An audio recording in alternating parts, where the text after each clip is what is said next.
Today's episode is lovingly called Wake Up and Smell Your Bullshit.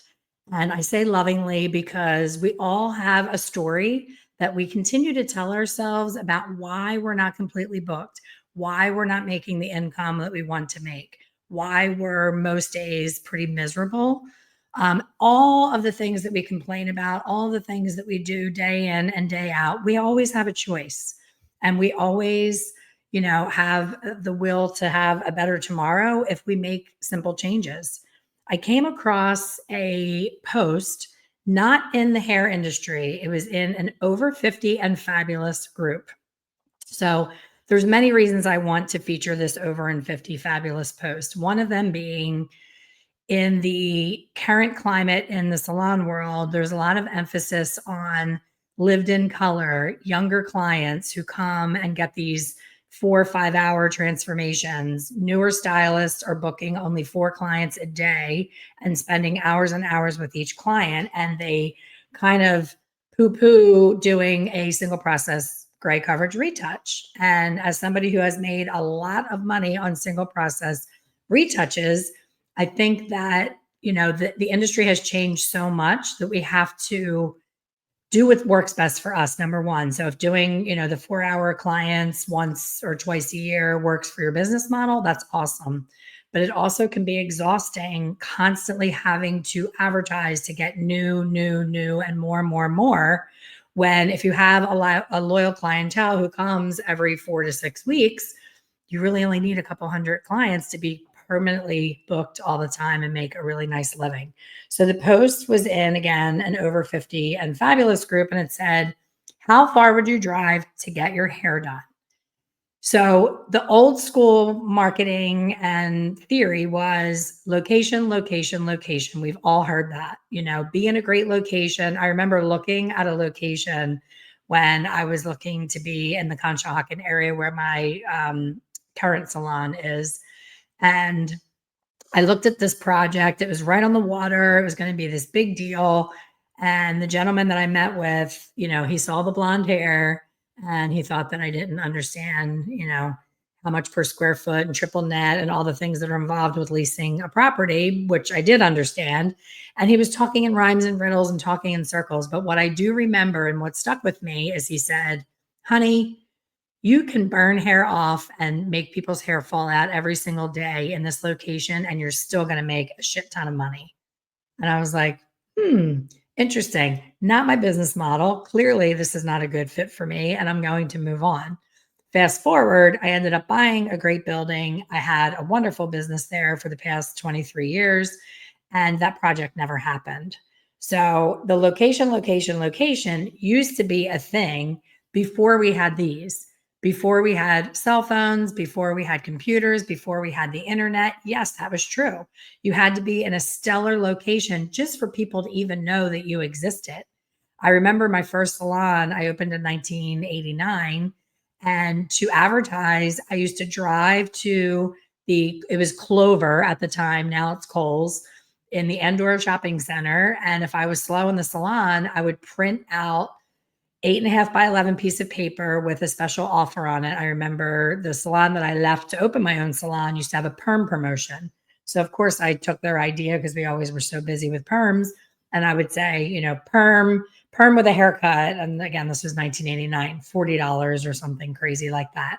And people would pick up the flyer off of their windshield under their windshield wiper and call me and make an appointment. It was easy. Or you put an ad in your local little newspaper that doesn't even exist anymore. We don't have local newspapers, but it worked.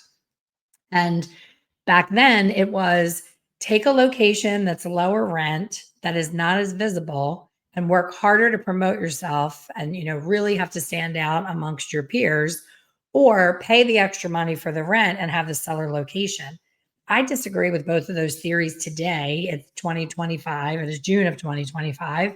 And now, as long as you are even remotely savvy on your phone and you can put yourself out there and post things regularly, you can get a clientele that will come from all over. So I wanted to share the answers in this over 50. So do not discount this age bracket for your clientele. We are amazing, us over 50 women. We spend money.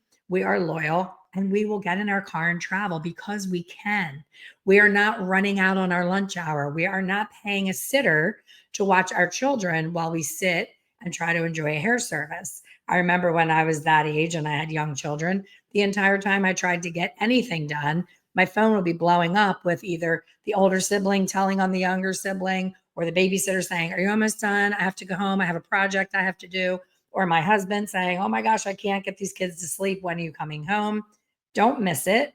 But that's what's nice about this over 50 clientele. We have freedom. We have financial freedom. We have more money than our 20 something, people in the same zip code. So some of the answers astounded me. Deborah said, if they are amazing, notice she led with if they are amazing, 2 hours. Pamela, I drive an hour. Anne, 1.5 hours. Shannon, I was driving 3 hours back to the city I moved away from, but I had to stretch out how often I could do it. Fred, I'm actually flying from Orlando to LA to have mine done by a celebrity stylist. Otherwise, I go 10 minutes. Interesting. Rosalind, I'm getting my hair done in Atlanta, which is a 10-hour drive, but I'm only doing this because I'm visiting my son. I wouldn't dare drive even 30 minutes to get my hair done. Very interesting. Wendy, I'm really frugal. I do my own, no driving necessary. And there was a lot of that in the feedback. Susan, an hour. Kathy, I drive 2 hours back to my hometown. The guy's been doing my hair for 25 years and I love him. And somebody said, do you mind sharing who your guy is? Jan, I would not even get in my car. I dye my own hair and cut it myself. Jan, you can tell. I see your profile picture.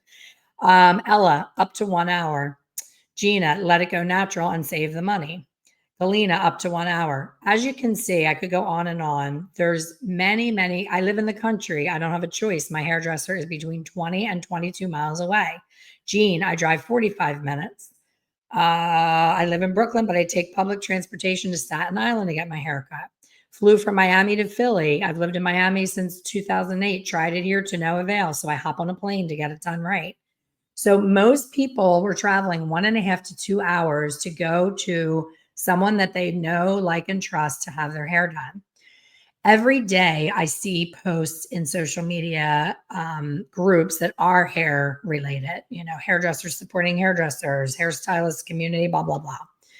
And what pains me that I see over and over and over again is newer stylists. It's usually right around the 3-year mark. I've been a stylist for 3 years.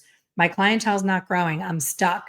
What should I do to get more clients? And every answer is do more before and afters on social media, get more Google reviews, hire a marketing company. All the answers are get more people in your chair. My answer as a coach for the past 10 years and a salon owner for almost 40 years is, what is your skill level? Because if you've been doing hair for 3 years, you've certainly had enough traffic come through your chair that in 3 years, you should have a full clientele. So my prescription to your issue is there's something not right. You either need a cutting class, a coloring class, a people class, an emotional intelligence class. Maybe you are good at technique, but you're not good at formulation, or vice versa. Maybe you're leaning on a coworker for all things formulation and color, and that coworker has left you with guessing and stressing about all of those things. So try and look at yourself from the outside perspective of your client, and don't be afraid to ask for feedback. So if you see that your retention is very low, there's something wrong. It's not that you don't have enough new clients. It's that you're not keeping the clients who have made it to your chair.